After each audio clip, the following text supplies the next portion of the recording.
Good evening and welcome to the Knowlton School's reimagined Baumer Conversation Series. It's October 20th, 2021, and I'm John Davis. Before I introduce our guests tonight, I'd like to remind our audience watching live on YouTube that the presentation will be followed by a conversation and that you are invited to participate. Send any questions you may have through the chat function. I'll then relay them into our conversation. Tonight's guest is J.T. Roane, an assistant professor of African and African American Studies in the School of Social Transformation at Arizona State University. He received his PhD from Columbia University and a BA from the Carter Woodson Institute at the University of Virginia. He currently leads the Black Ecologies Initiative at ASU's Institute for Humanities Research and was just last year a Schomburg Fellow at the New York Public Library. I first came upon JT's work last summer when I read his luminous essay, Black Ecologies, Tidewater, Virginia. It was a revelation.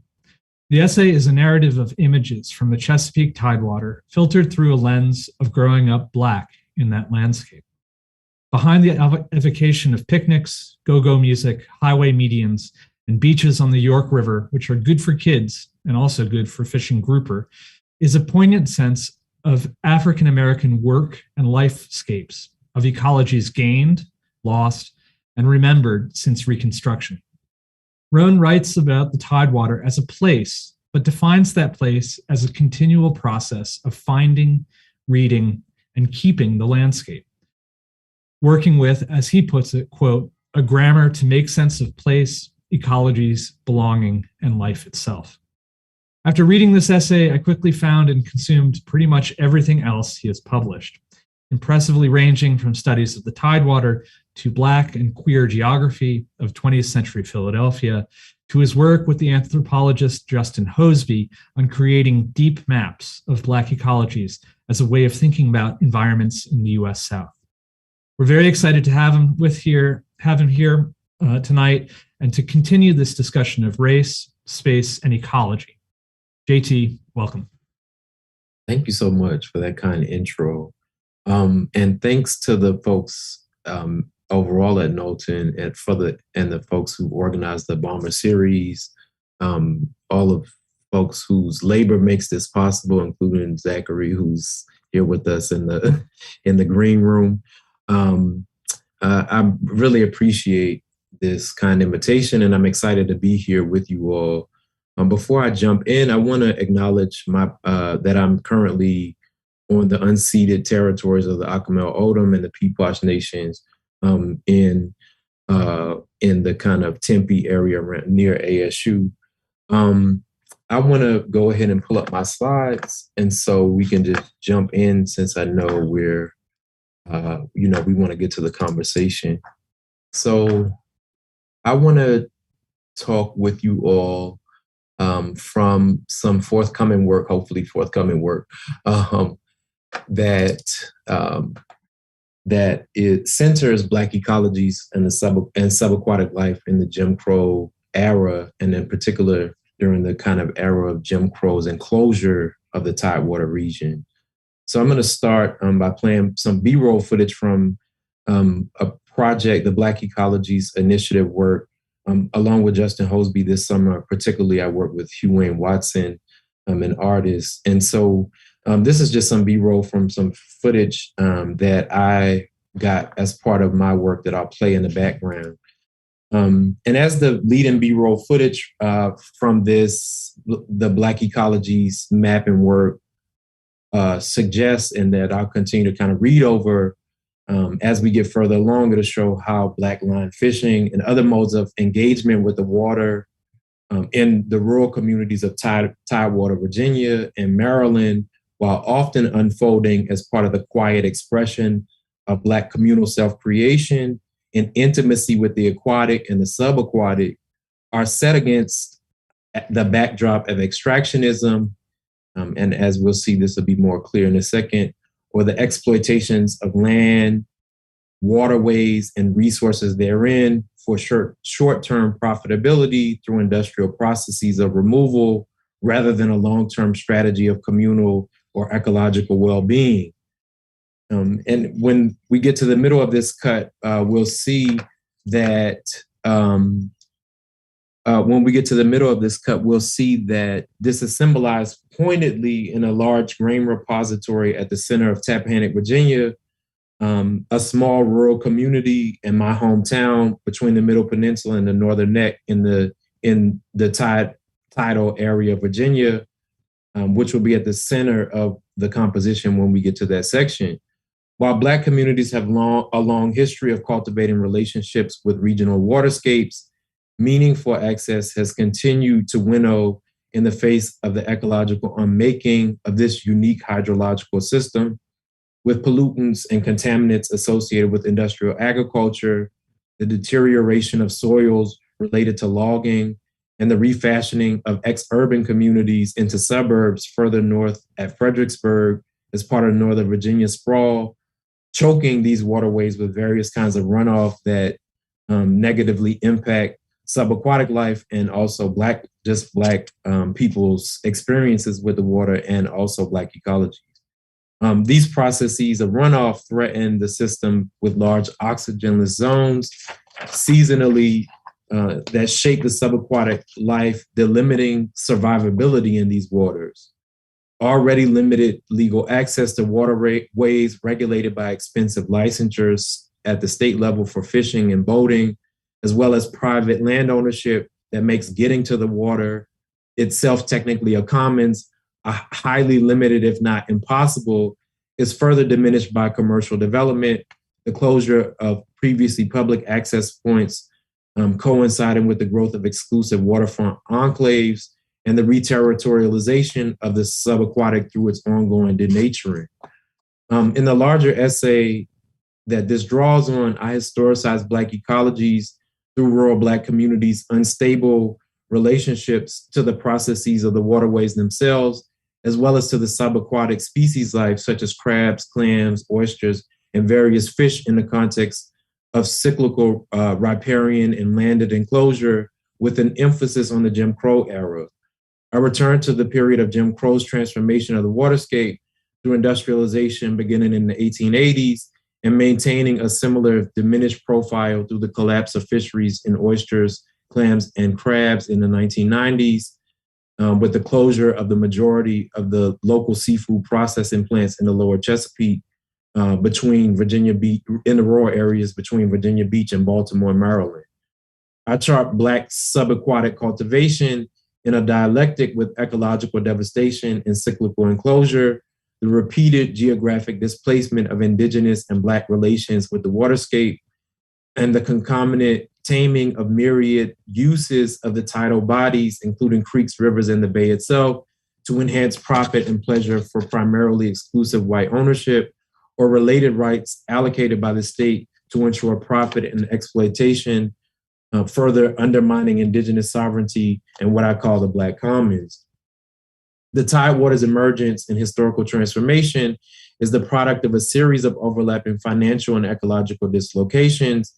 Its political and ecological contours, part of the complex interplay between new modes of capitalization, shifting regimes of labor exploitation, and the state management of subaquatic life through the rubric of a fishery.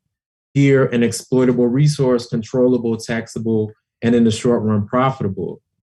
Along with what Sarah Haley terms Jim Crow modernity, the state, local, Virginia and Maryland at their state levels, and federal bureaucracies attempted to codify fisheries as exploitable resources in order to enhance their profitability for the state economy. First, federal and state officials in the 1880s and 1890s surveyed and mapped populations, especially then of the most, what was then the most lucrative Bay system product, oysters. Then through a system of licensures, taxes, and riparian rental management, they sought to regulate and stabilize the profitability of oysters and other fisheries by transposing the landed relations of the settler regime onto what was held within legal discourse as riparian land. Most symbolically powerful, the state began to designate so-called planners to define those who were at the apex of an emergent social labor hierarchy, constituting the social aspects of the racialized waterscape, with tongsmen, shuckers, and other largely Black workers increasingly in this era proletarianized, alienated from the waterscape, except as the bodily instruments of settler extractivism in a replay of the logics of slavery, if not a literal return. In this context, throughout the 1880s and 1890s, Black agriculturalists and oystermen remained kind of an indistinguishable form. And I'm interested in that, in these kind of small scale relationships with the water. In one small tidewater community in Essex County, my home community, Black families combine agriculture and aquacultural production to sustain small holdings in the face of this kind of wider enclosure.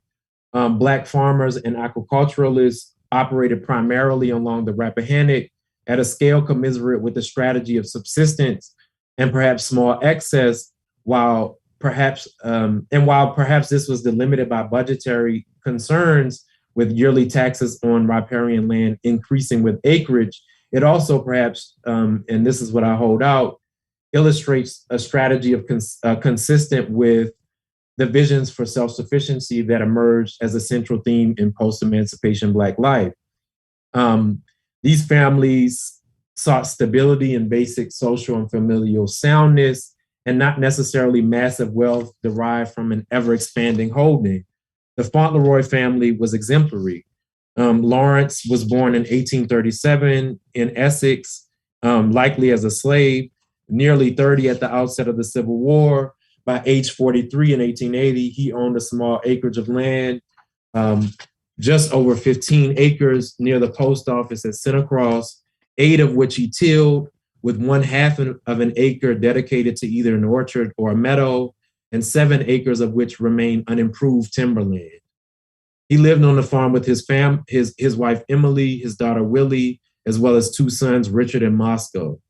According to the 1880 census, though still residing on his parents' farm, 19-year-old Richard listed with the census taker that his occupation consisted of oystering. As is evidenced in the notation by the census taker, Richard spent a little more than 3 months idle when oysters were not in season for harvest, suggesting that during this time he contributed his labor to his parents' farm. In addition to his farm land, Lawrence began in 1892 to rent 1/2 an acre of river bottom for oyster planting, likely as part of the diversification of his small holding and in collaboration with his oysterman son. Oystering for the Fauntleroys allowed them to enhance their family stability and perhaps to render small profits between harvests on the then extant natural oyster beds in combination with artificially seeded ones that cost the family $1 or so a year, and for which they held enforceable rights akin in some ways to ownership. Census takers noted Henry and Hetty Tunstall, a couple in their young 20s, who had been married for 2 years in 1880 as a, quote, mulatto couple. Together, they worked their small farm near Center Cross, which is home again to the historic public oyster grounds as well in Essex County. Henry and Hetty, who owned approximately 13 acres of land, 6 of which were farmed and 7 of which remained in timber, lived on an adjoining parcel with Henry's brothers, Walter and Julius, as well as a younger sister, Mary Tunstall. Walter and Julius held their occupations in 1880 as oystermen.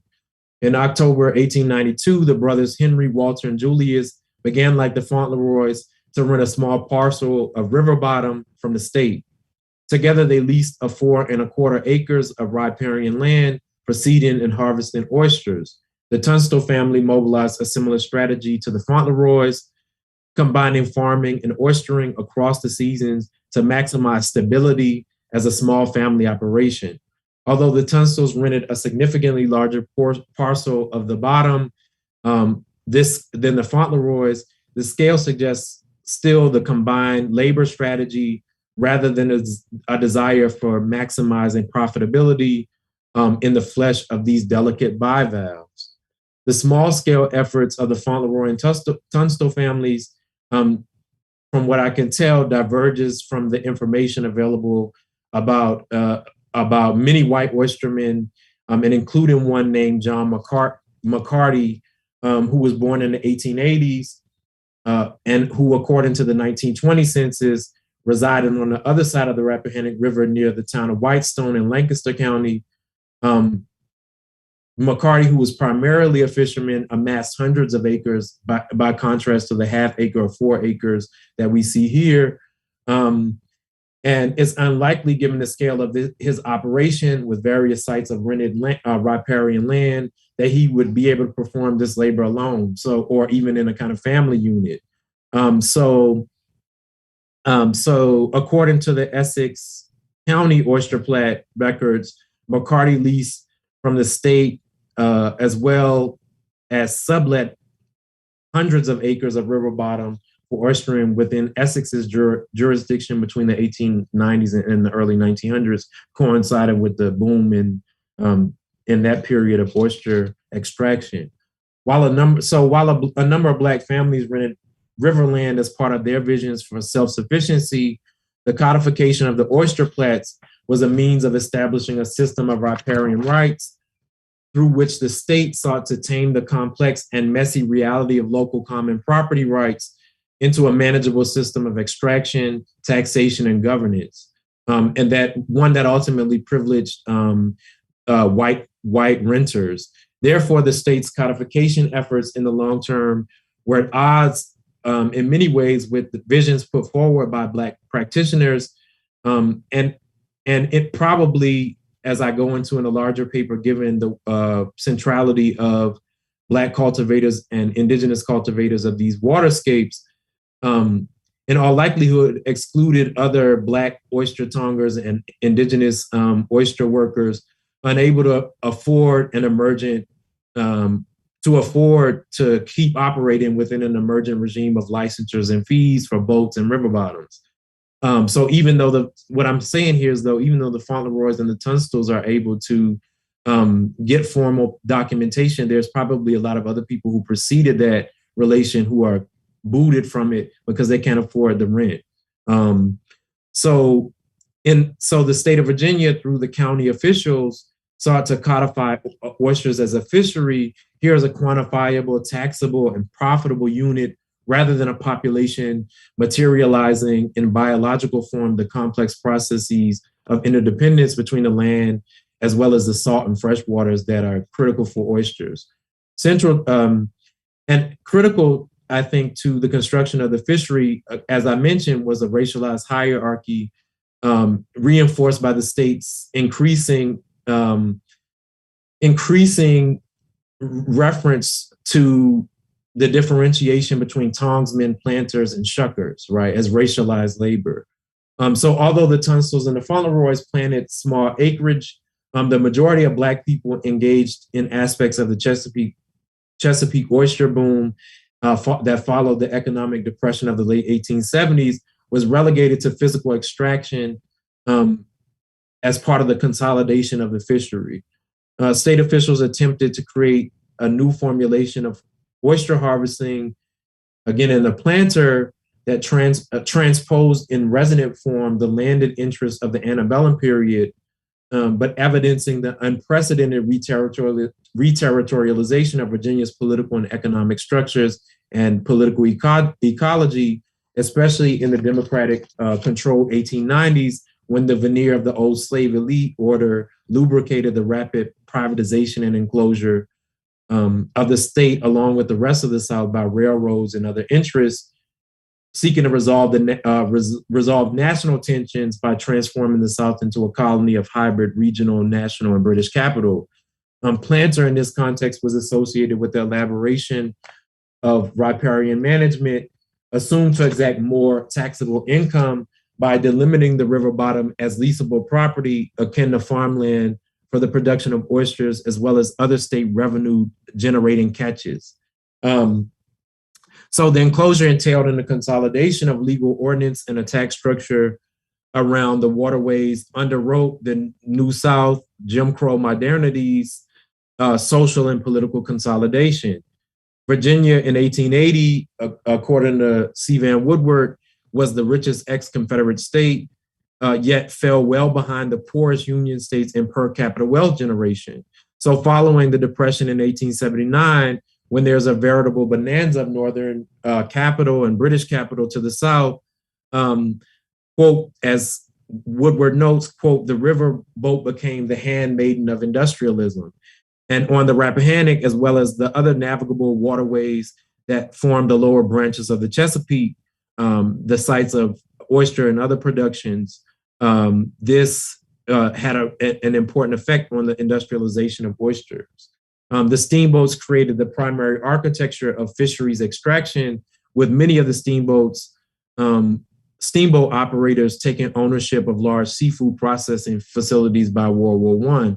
And in a larger paper, I look at building on Claudrena Harold's important work about Norfolk, look at oyster shucker labor unrest in the interwar period and during World War I, to think about how the Black Commons, although not explicitly articulated forward in relation to an autonomous relationship with the water and oystering, continue to very much be alive in the politics of labor around oyster shucking and clam shucking and crab picking.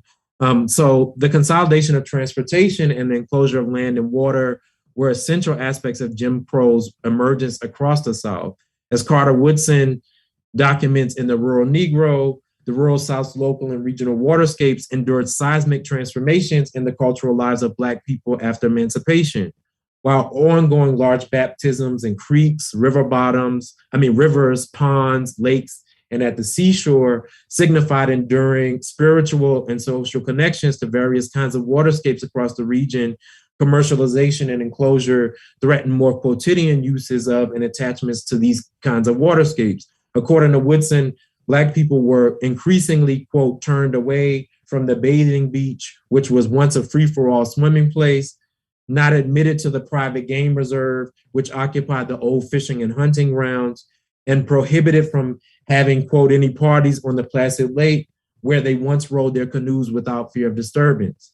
And this is equally the case for Essex and Rappahannock River. As Woodson documents it, the discommoning of waterways and the erection of racially exclusive commercialized leisure undermined Black people's abilities to access water and gave powerful significance to Jim Crow's consolidation. In the US context, despite slaves' overthrow of the antebellum regime during the Civil War and the flickering possibilities of something otherwise given expression during radical Reconstruction, and even evidence that I'm showing with these oyster plats and the small holdings that consolidate under Black family ownership or rental during Jim Crow, along with terroristic violence through systematic rape and lynching, to control labor and also to establish political hegemony, Jim Crow was also marked by the territorial reorganization of the Black Commons, the enclosure of Southern places, setting off the dislocations of the Great Migration, and the related reterritorialization of Black ecological practice and knowledges, often in this period reduced to what was considered just the folk, right? And even in this context, with that reduction of Black thought about and practices around the environment to proletarianize ones and their information and understandings of these contexts as folk and out of time, Black communities continue to use Black expressive culture to note these transformations in forms like, for example, popular music.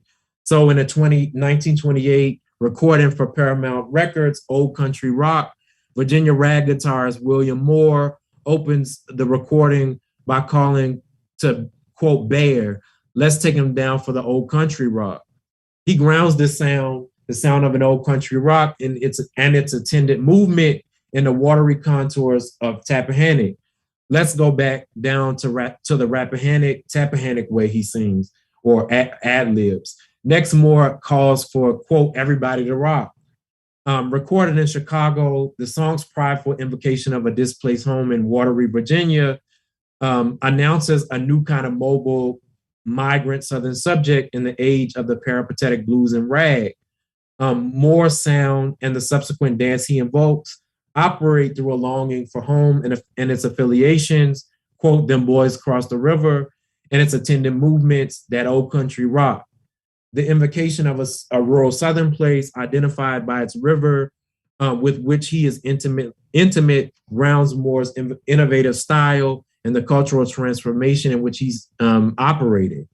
Moore's longing for his watery home is a structure of longing and a relation to place that was itself in transit, unstable and fleeting, as we've seen through the displacement of Black waterways.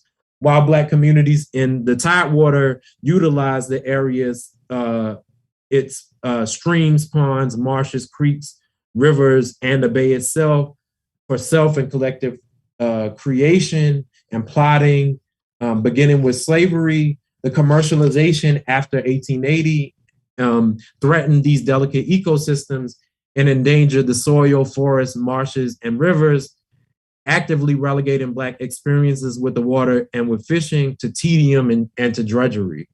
By the time of Moore's recording, the water centrality to Black cultural life, including in work and leisure, was already, as I've documented, in rapid decline.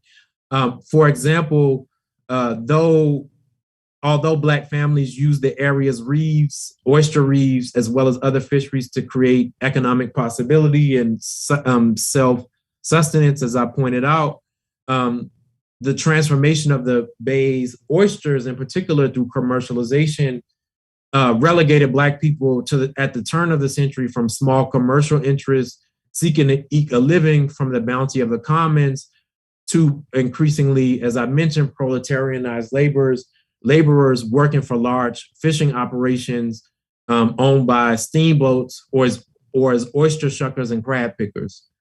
Moore's invocation to the boys cross the river, his nostalgia for the old country rock, animating his innovative style and the associated movement, riff on a particular landscape and waterscape with which he's with which he's familiar and which he understands as marking home, documented in the fleeting possibilities of affiliations around waterscapes for Black communities in the face of ongoing settler colonialism, or what Tiffany King calls conquistador settler colonialism.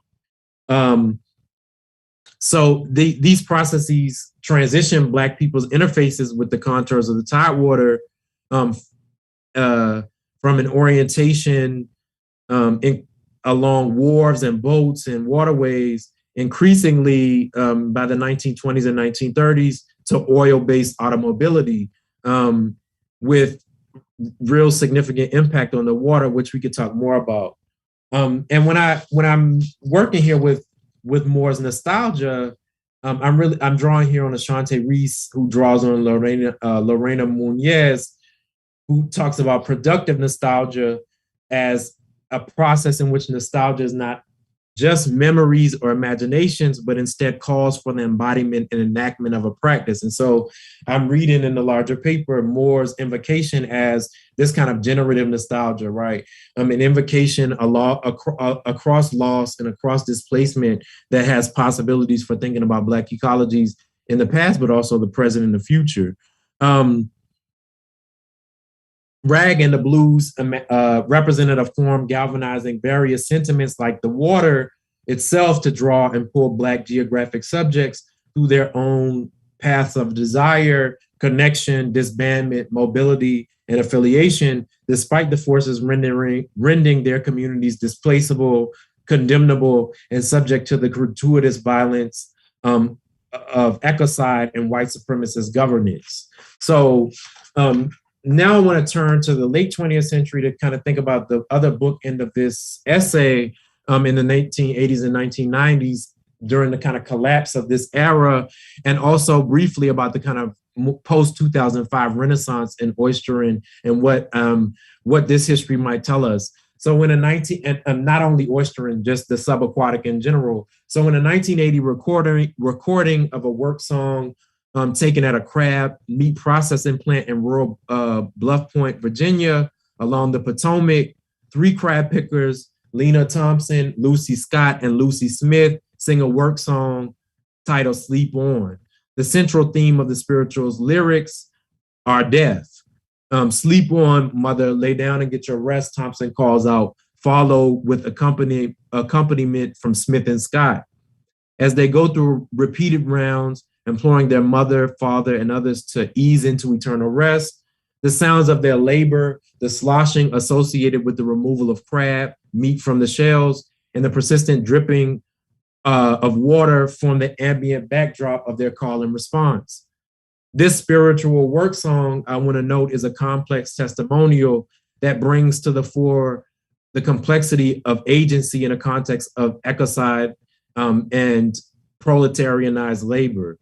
The form originated, as Leroy Jones or Mary Baraka describes, in the prohibition against the decontextualization of Africans' quote, native chants, native songs at work.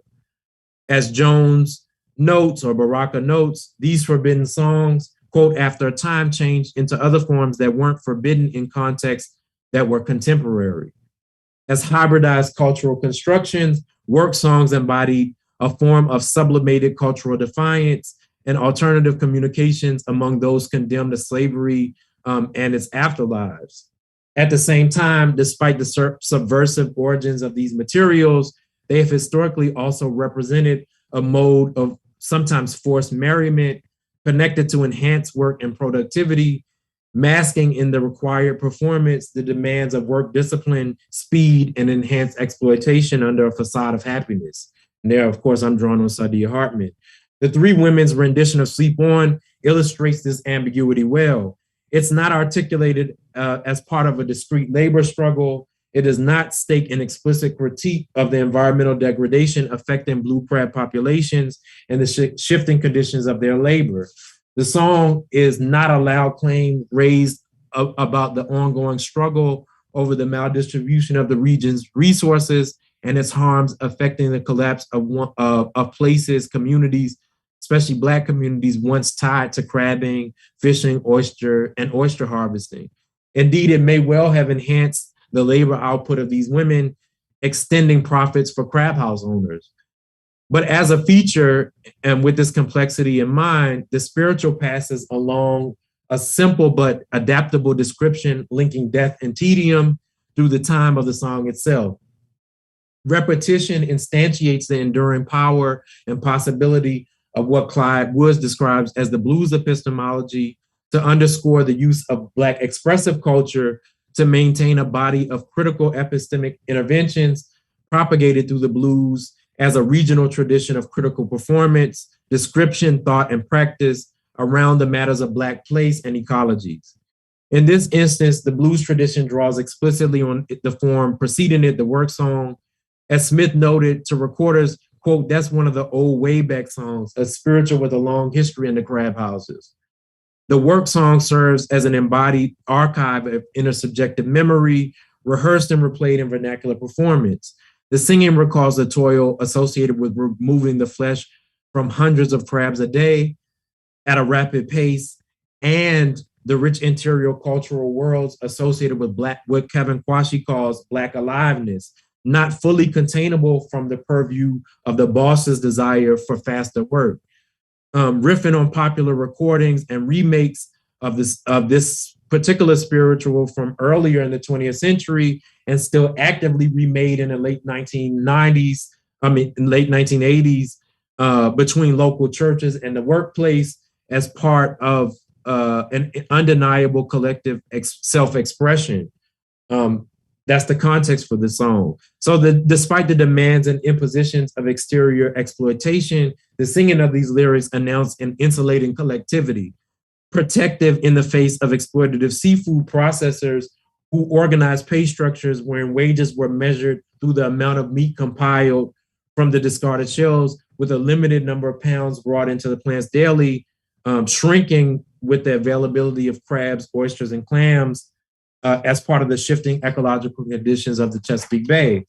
So the seasonality of their harvest and fluctuating crab populations vulnerable to ecological decline combined to further compress the wage earning potential of individuals and incentivize performing the work in competition with coworkers.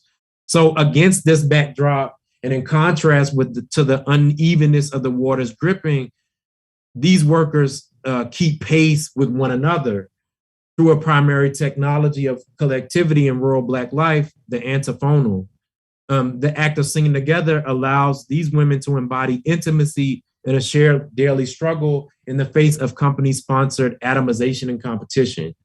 So oral history interviews taken in the 1990s in rural Southern Maryland confirm, expand, and make direct the analyses of pickers indexed in the recorded work song that I just mentioned.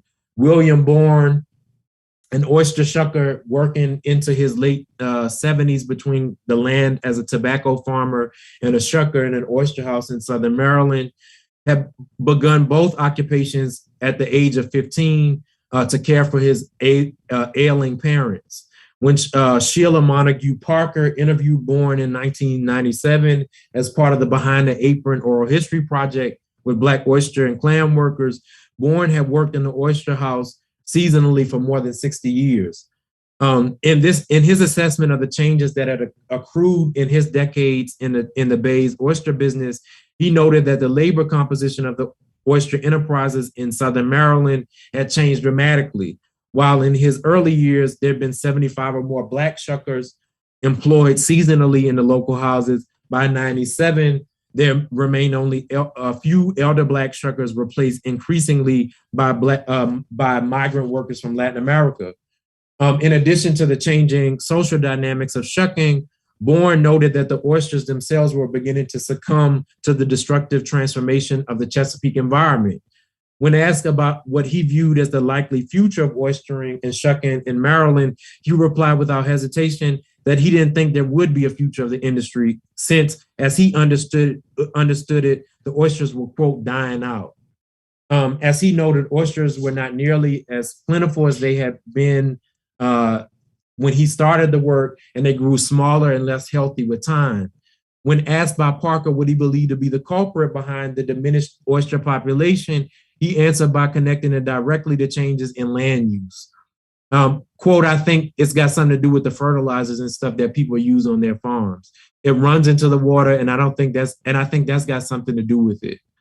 As both a tobacco farmer and an oyster shucker into the latter part of his 7th decade, Bourne was well situated to make sense of the changing dynamics between uses of the landscape and transformations in the capacity of delicate species like oysters to reproduce and survive. Interviewed by Parker as part of the same project, Mary Dawkins another Black shucker, corroborated Bourne's accounting of the changing dynamics and demographics of labor, going further, however, to detail the ways that migrant laborers from Latin America had become the preferred laborers within the industry by the mid-90s.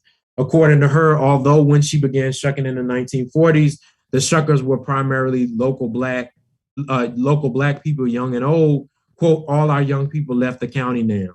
And by 1997, quote, it was mostly Mexicans working to open oysters brought in by truck from the Eastern Shore to some of the last shucking houses on Maryland's mainland.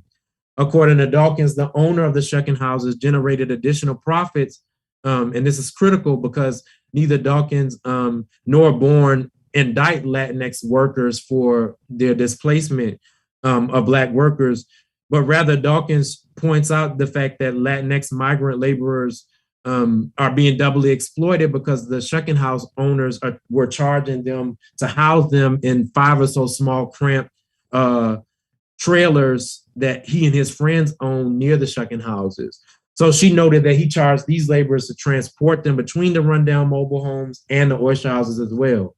So while here she's largely descriptive, there's a sense from her change in tone on the recording itself that Dawkins understood the implications of this exploitation on the growing body of largely Latinx women taking up this work in Southern Maryland, what had historically been Black shucking towns, right? Like Bourne, Dawkins lamented the shifting nature of oysters. She noted the change in fishery and the pressures of ecological transformation on the size and the volume of the oysters and clams that she helped to process and prepare for market. Although she had found it to be decent work, since she started 50 years prior to the interview. It had helped to pay for her children's college educations alongside her husband's union income. She also noted the limited hours for Black workers and the reorganization of pay around smaller units of measure rather than the historical gallon measure that had dominated in this industry. So significantly, as I mentioned, neither her nor Bourne blame or mark Latinx women who are taking up shucking as the kind of source of the problem, but rather noting that it was primarily about the shifting ecological terrain created by decades of overexploitation. Dawkins noted with frustration, as a shucker, you might understand if you've ever shucked the oyster, the smaller the oyster, the more difficult it is to shuck. She noted that seafood, quote, seafood is not as plentiful as it used to be. And according to her, there weren't as many oysters because they were dying out, and the clams had gotten smaller because, quote, we are not giving them enough time to grow. What had kept Bourne and Dawkins in the shucking houses was the nature of the work. Although tedious and beginning well before the sunrise every day, oyster harvesting in this region allowed for intergenerational camaraderie as well as a freedom of time, as part of the reasons that these elders continue to work in these industries despite their shrinking significance in the 1990s, 80s, and 90s. So as Dawkins noted, quote, there's no clock to punch. And in a larger paper that's really important for understanding the temporality of the Black commons with early oyster shuckers who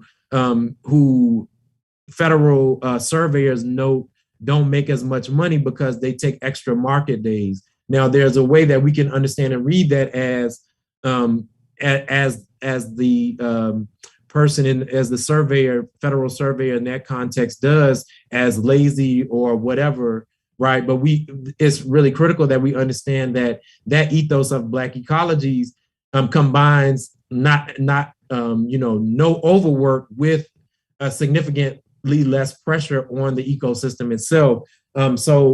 I think we need to complicate our understandings of Black leisure cultures and waterscapes and what they might tell us about an ecological future, if there is to be one for these kinds of systems.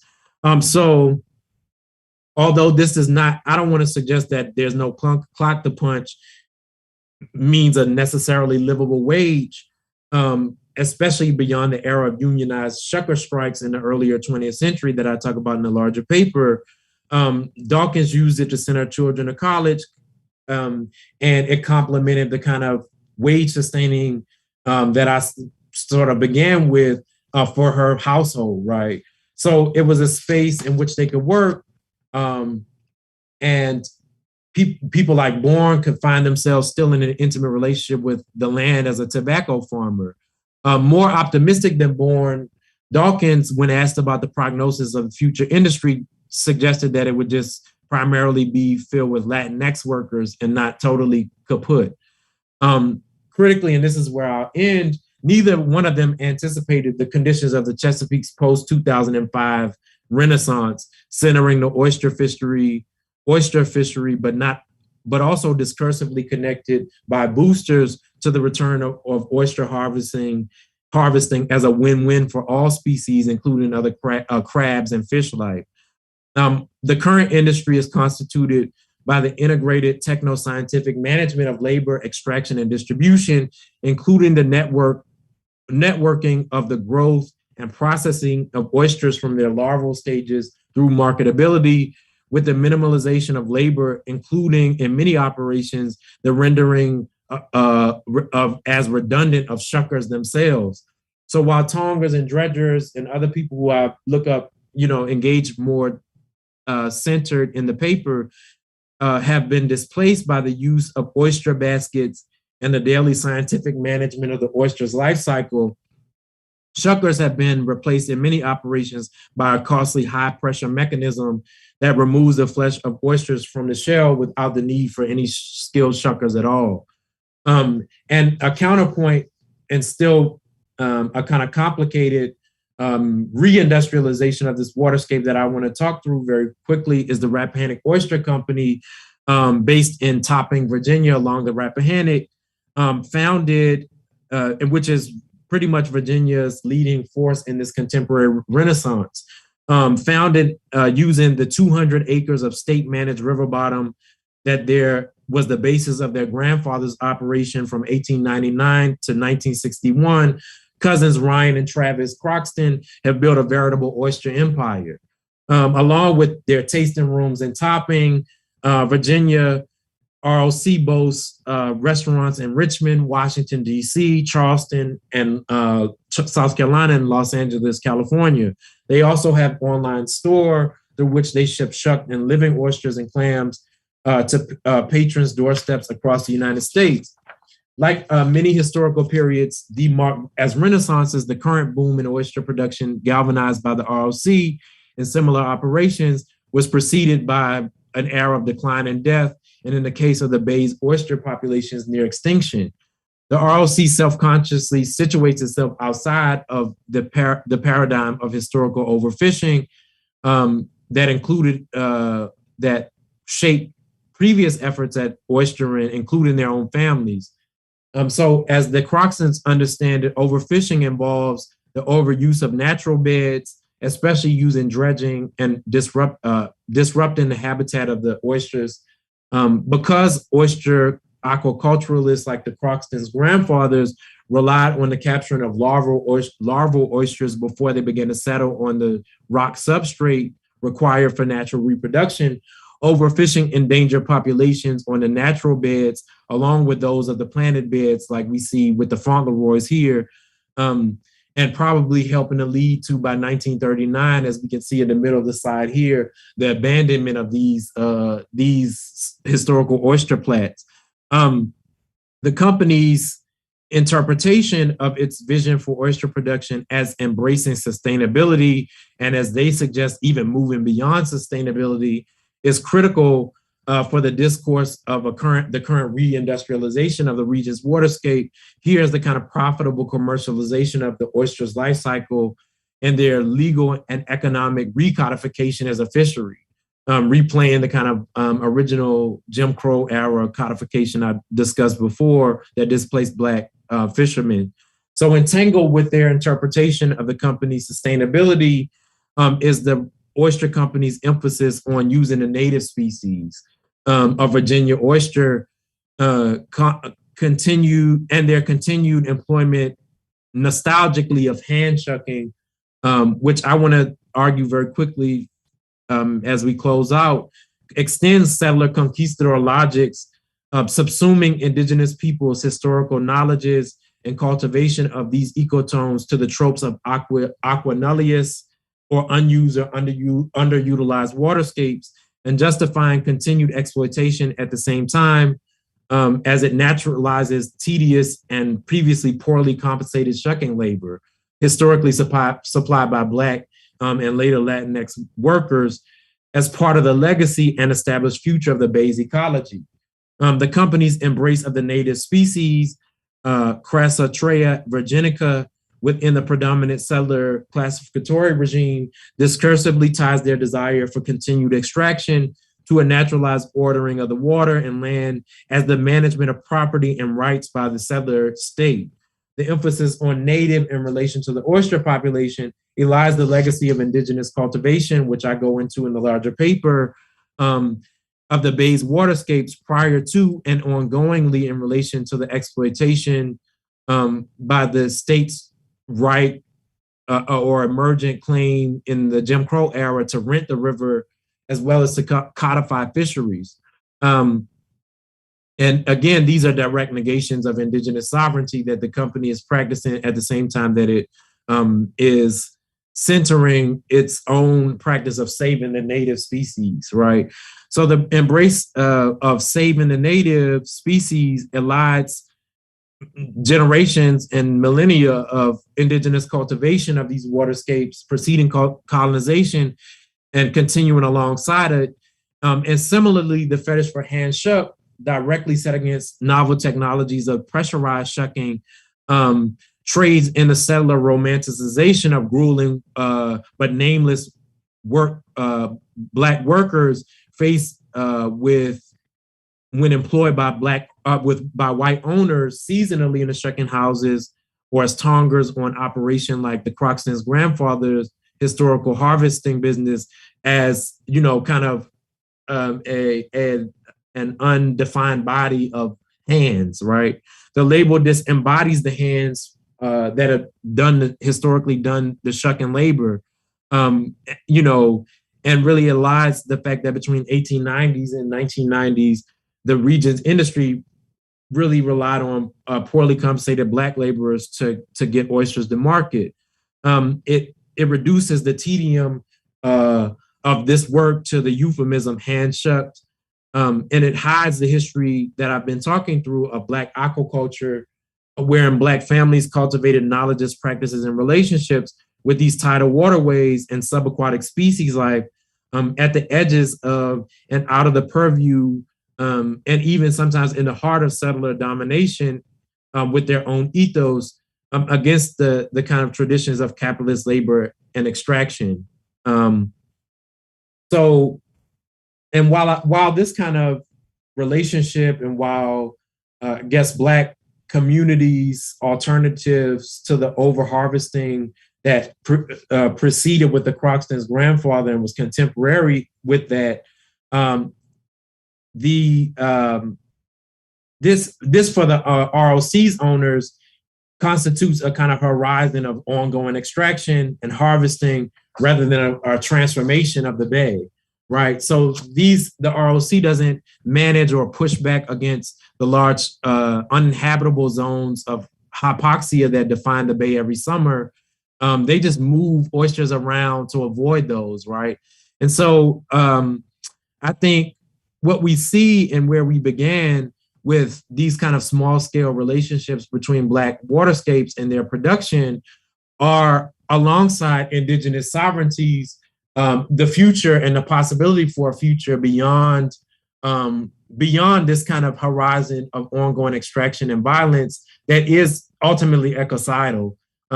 Because as you might have thought or noted, the ways that this company distributes its oysters depends on the oil industry, right? Depends on the very, so while they're saving the native and holding on to hand-shucked oysters, they're participating in the logistics networks that are unmaking the bay's capacity for oysters to reproduce themselves, extending for themselves, the settler right and role as savior, right? So I think Black seafood workers across these myriad conditions of displacement that I've been talking through have provided alternatives that, while not taken seriously as a kind of ecological future, really are one, again, alongside indigenous sovereignties. And I'll stop there.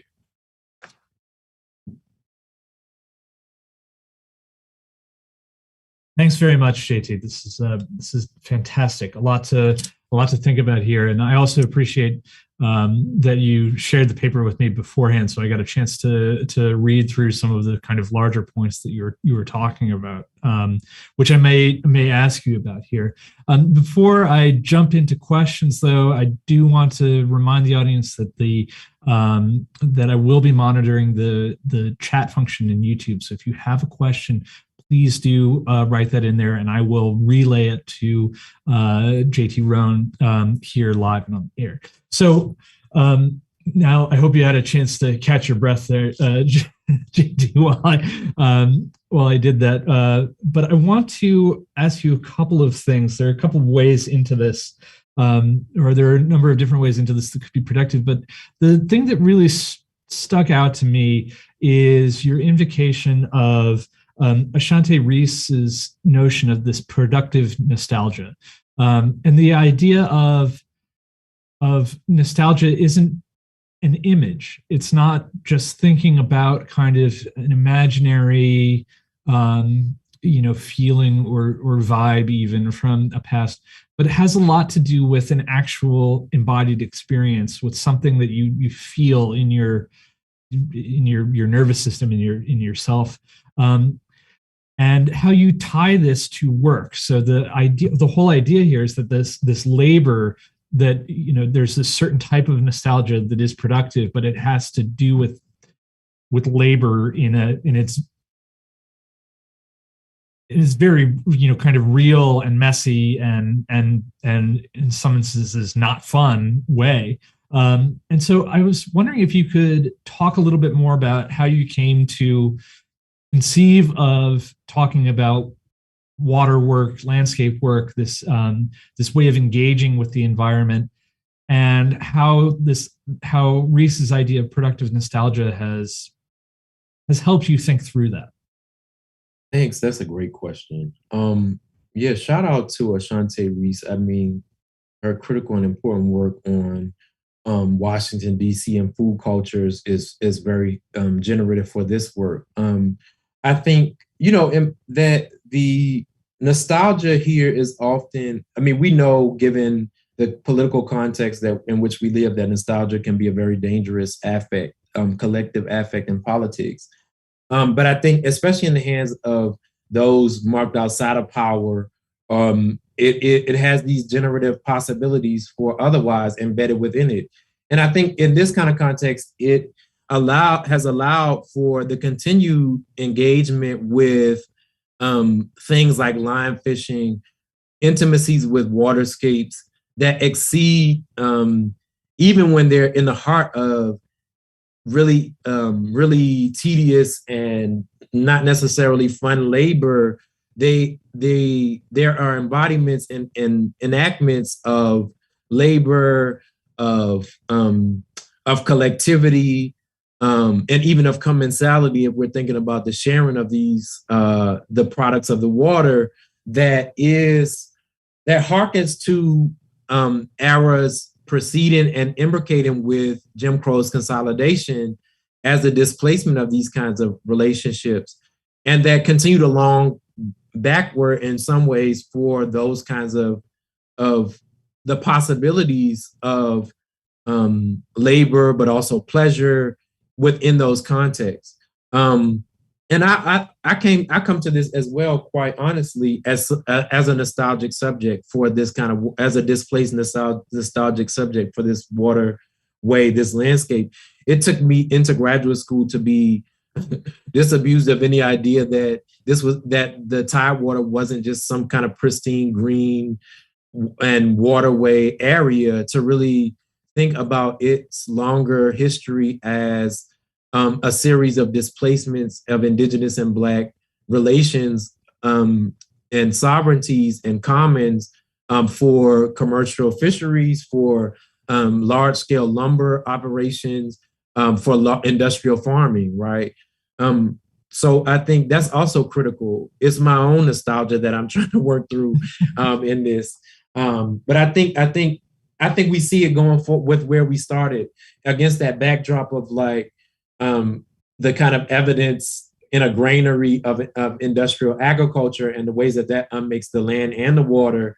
We see the ongoing intergenerational Black community focus on line fishing, on engaging the sub-aquatic through another ethos, through collectivity, through the sharing of food. And I think all of those are, again, alongside Indigenous sovereignties, a real future. As much as they might be marred by what people might write off as simply memory or corrupted memory, nostalgia. So I want to come back to the idea of futurism, and I think that, and there are a number of questions in the chat already about imagining a future, and I want to get to that. But there's Christy Garrison Harrison has written in here, wants to push a little bit further on the idea of nostalgia, particularly, and you end with this kind of condemnation of romanticization. And there are a number of different kind of forms of romanticization that we can see kind of lurking around the edges of your work. One is this kind of idea of the pristine green, Virginia, that this company appears to be really trading on. But I'm curious about you use music specifically at several different places in your work to talk about the long history of Black music and these landscapes, which don't have good associations with them to Black communities in the South. Like I think about levees, I think about and then we talked about the crab houses too. I'm wondering if you could talk a little bit more about the dangers of romanticization and kind of occluding us being able to read music the way that it really should be read. Is this is there a lot more work being done on this? Is this something that is a recent kind of phenomenon that you've come up against, or could you talk a little bit more about that? Thank you. These are great questions. I think we have to use Black cultural expression to engage. When I give you the kind of contrast of those maps, those are productions of the state. Those are productions of the enforcement of Jim Crow, consolidation of water in the landscape. And Black communities, especially in this era of Jim Crow's consolidation in Essex and other places, don't have control of those kind of maps. And I think, and even when they do show up, as I mentioned, with the Tunstals and with the Fauntleroy family who are engaged in oystering, that's a very limited window around Black communal expressions in relation to water and landscapes. So I think, there are people in geography and musicology who think about the ways that place shapes sound and music. And I think, Black cultural expression in particular, the blues, the spirituals, the work songs, and all of these formulations, we have to take seriously as the maps of what's going on in Black life, despite their complexity and their mediation, right? Of course, this is Paramount Records that this is recorded on. That's highly mediated. It's not Black controlled. Although I think, as again, Claudrina Harrell's work points out, there are genres like gospel, and where I go with the crab pickers in the 80s singing, there are genres that Black communities do fully control, and we should pay attention to those, like gospel and spirituals that are translated across recorded sound, that's marketed, church vernacular performances, and then labor performances. That there's a lot that's mapped about rural Black life across those kinds of, seeing that kind of cross-fertilization and pollination of Black expressive culture, and that sometimes is nostalgic. I think, I think we have to be critical. We have to be critical of Black forms of certain forms of Black nostalgia as well.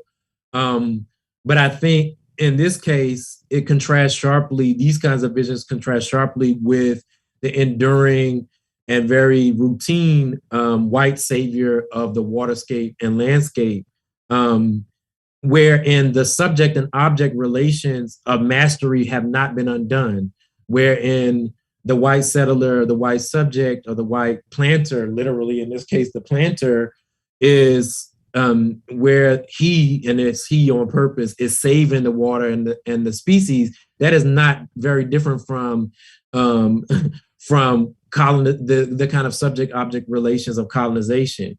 And so I think Black communal expressions, the antiphonal, those that entangle the subaquatic and music and workscapes as the kind of complex geographies, Black ecologies, and Black waterscapes, they map something different. And I think, again, they're not without complexity and all of that. It's not often a one-to-one relationship between what they map and what's present. But I think, again, they are a critical way of understanding and hearing about Black space and placemaking and landscapes and waterscapes in context in which Black people literally had no control over cartography.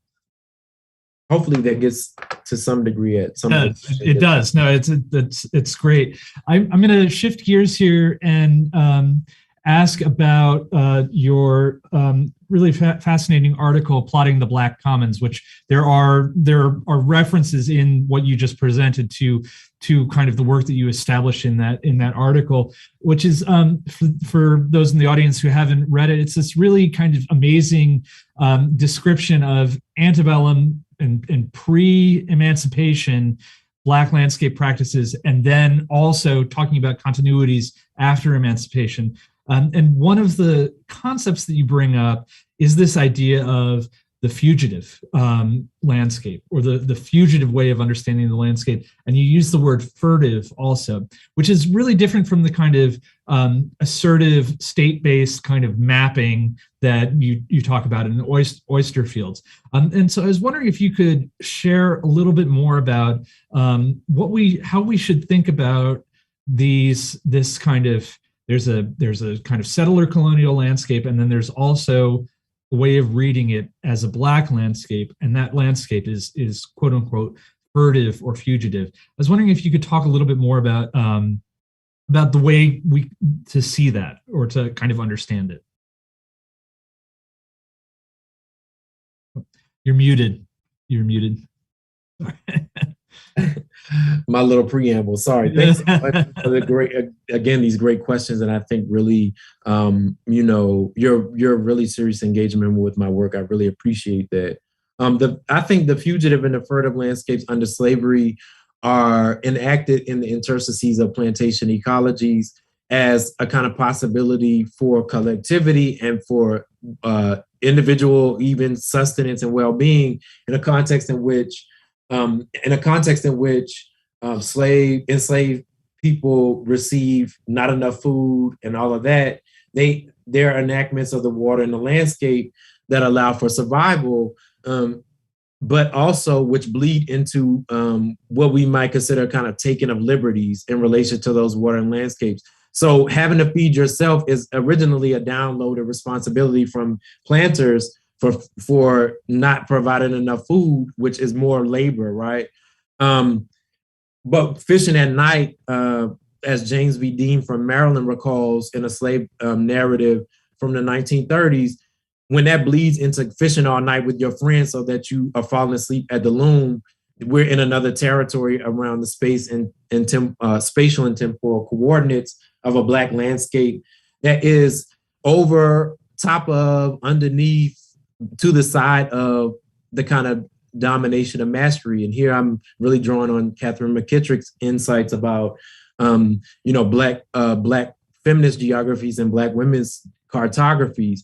And I think in the Jim Crow era, we have, as part of the Black Ecologies Initiative zine project, a remarkable piece by poet and writer from Essex County named Larry Giles, who's written so nicely exactly how this ongoing relation continues in a piece about fishing, in which the kind of main people in the poem / narrative piece, in order to get the freshest fish, they have to sneak onto basically a white landowner's land to get access to a pond, right? They don't have any in the poem or in the piece. There's no kind of direct state enforceable land or water right that they have to get to this fish, but that kind of that kind of fleeting and fugitive and furtive relationship where sometimes they have to run across the land to not be seen is the continuation of the Black Commons, is a continuation of plotting into the continued starvation regime, let's be honest, of Jim Crow, right? There are lots of discontinuities between slavery and Jim Crow, but one of the clear continuities is nutritional violence. And so I think in that way, tasting the land, tasting the water on the part of Black folks is a fugitive and furtive practice of the landscape. Beautiful, beautiful answer. Thank you for that. So there are two questions here from my colleagues, one from Christy Sheremy, who thanks you for the presentation, and says, given that this is an audience of designers who are futurists here, interested in the future, interested in not only the prediction of the future, but the kind of thinking about the possibilities that having a future has here. Would you consider this to be a productive place to explore possible recoveries of Black ecologies, especially in the light of the ecological depletion that you've described? So, big question, but Sure, What's certainly. possible? I think designers, and I think there's a rich tradition of Black designers and Black landscape folks who may not be necessarily at the top of people's consciousness as or legible as such, but people like June Jordan, who, kind of makes a kind of dot in 1965 as a designer with Buckminster Fuller and Esquire magazine with this redesign of Harlem that they propose, which will create a green corridor, which will do many of the things that we might understand as kind of a green future for Central Harlem, but which also promises not to displace Black people, poor Black people in particular, from the cityscape. So I think there's a rich history of how it is that even Black designers have thought about recoverable present socialities and the kind of spatial dynamics of those, the desires that Black communities articulate for safety, for possibility within a landscape. And translating that into the technical aspects of a design. I think, so that's one example. And I think in relation to places like rural Virginia, I want to underscore that design has to really, and especially if people are trying to do innovative future stuff related to ecologies, it has to be in conversation with indigenous sovereignties and Black landscapes. Especially in places like Tidewater, Virginia, where the Rappahannock Indians and Black communities are the lineages are murky and make them difficult to parse out fully. I think those are in many ways overlapping, if not totally the same history. There's overlapping histories. A serious engagement with that would be required for an alternative future. I think the current futures that are proposed for urban and rural life are center livability, but center, again, livability often in tandem with the displacement of Black and Indigenous connections. And I think it's longer and slower work. And I think that's important. Part of the problem with our current ecological crisis is the unending horizon of growth that we're left the legacy of that we're left with as a legacy of Western domination. I think growth and all of the kind of attendant visions for a future that emerge out of it have to be reimagined. And again, I think there's no real these histories of reading closely and against the grooves of the archival grain to read about Black workers who were like, I'm not working every day of the week, and recovering those kinds of histories is part of how we reimagine labor, social reproduction, and ecology, an ecological relationship that's one of reciprocity rather than mastery. I think that's critical for researchers and thinkers and planners in this and designers in that kind of context to really think about how designs not to just symbolically distill Black stuff into the design or indigenous, and like naming buildings after Black people, but the building displaced the Black neighborhood is not generative, right? So I'll stop there. Right. So this ties into a question from my colleague Forbes Lipschitz, who says, or she asks kind of about a not just necessarily design, but about a specific practice that we should think about in these kind of agro-ecological complexes in the Chesapeake. So you mentioned not working, all the time in overfishing. That's one particular practice that probably we all could pay attention to. But are there other kind of landscape practices that you'd want to highlight as this part of slowing down? You're muted again. Sorry. I keep doing that. Sorry.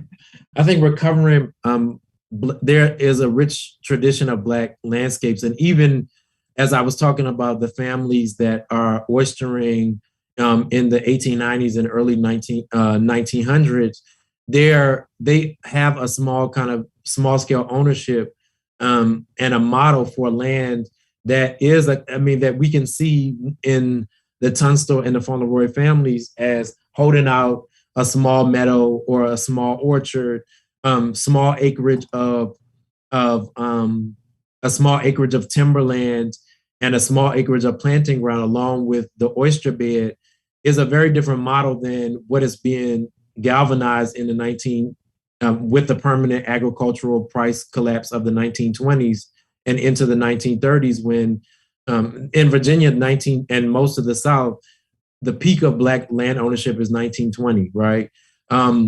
So I think we can think about those small scale visions as opposed to the current ownership model in, for example, Essex County, where in addition to large industrial farms that are owned by locals, ostensibly by locals, but which are still, as people who work on industrial agriculture point out all the time, marred by debt for farmers, even for these seemingly well situated white owners. They're still heavily indebted to Monsanto.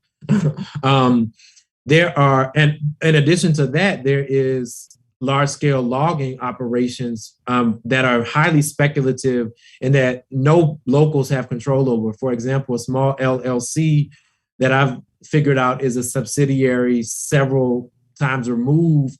And again, here following Danielle Purifoy's work on forests and Black communities in North Carolina, have realized that this LLC is a subsidiary of Canada's largest life insurance company. They own over nearly 700 acres of timberland in Essex, in the county that I've mostly discussed in the paper. So I think those kind of how do we locally feed ourselves? How do we capitalize on histories of the Black commons and plotting alongside indigenous practices and sovereignties of the Rappahannock who continue to live between Essex and Richmond County, Essex and King and Queen counties in this area. Like those kind of, and even the line fishing that I started with, people's relationships to the water, and a lot of the cut in there is a repetition of actually an introduced species of catfish, not a native, so-called native species, but yet in the kind of procurement, collectivity, circulation, and possibilities that come out of that, if that was given full expression within the landscape, we would be beyond oil-based catastrophe. So I think that's my answer.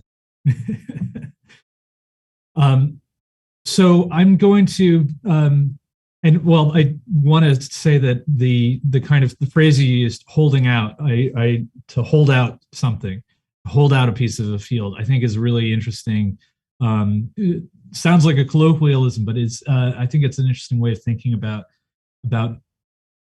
using land in this kind of alternative fashion. The last question that I'm going to ask here is more of a methodological question. As a historian, as someone who is trained to work in archives, you're going home to do this research. And what's that like going home? And what's that like talking to these people? And can you tell us a little bit about your experience, about your process, your work in the field? Yeah, I'm pretty much home in Virginia most summers, and so that's part of it, is just being embodying and engaging in community in ways that inform the historical method. Again, I had to be part of my.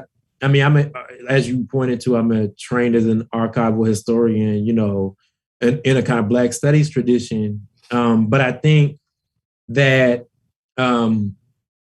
even that has its limits in relation to recovering the necessary past that are latent there, and that we currently need to really think through as usable histories for an ecological future and for a human future. So I think you mentioned the essay that I wrote, Black Ecologies, Tidewater, Virginia essay for the transformation channels at LA Review of Books. And I think that's for a long time the way that I've written about Virginia in this way is like through memory and through nostalgia, through stories. And I think in many ways, besides the Black Commons essay, Plotting the Black Commons essay, which uses primarily slave narratives and some other kinds of sources, this is a real hard body turn to like, no, but like, what is the history of this landscape outside of the limits of generational transfers of memory? Like what, and I don't mean that exceeds or should exceed the passed down versions of stuff. But I wanted to say it importantly must be taken alongside all of that in Black expressive cultures and other kinds of archival repositories that are not necessarily usually considered archival in the same exact way. So I think that's what I would say. I think and sometimes this this is return to nostalgia is embodied for me.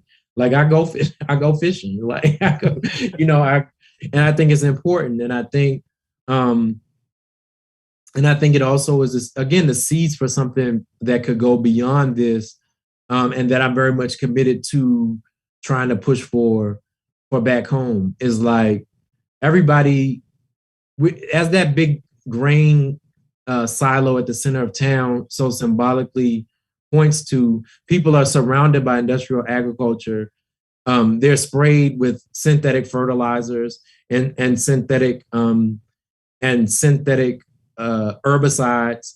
They drink, many people, white, Black, indigenous, and otherwise, drink from shallow wells in these areas.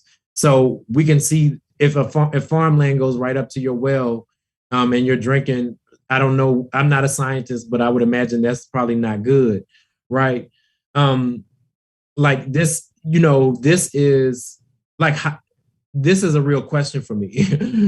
This is a real question of the future for me. I realized that if my town goes, I realized when my father passed away in 2017, that as my town goes, so do I. If it's not well, if people there aren't well, I'm not well. It draws me into that. And so that's part of my method as a historian, as a critical Black studies historian, is to take all of that as one, as a totality, as a complexity, rather than trying to parse out the archival from the nostalgic from some other form of information. So, or even the ecological and scientific. I think those Black shuckers been told us that there are other ways of knowing that the oysters are going to die without measurement and all of that, right? So in the same exact way. So thank you. Thanks very much for that. And I think that's a great way to end this evening. The chat is filled with praise and gratefulness. So thank you, JT Roane, for visiting us tonight. Thank you to our audience for watching and for giving some really great questions. Very much appreciate all of you. Good night. Thank you so much. Take care.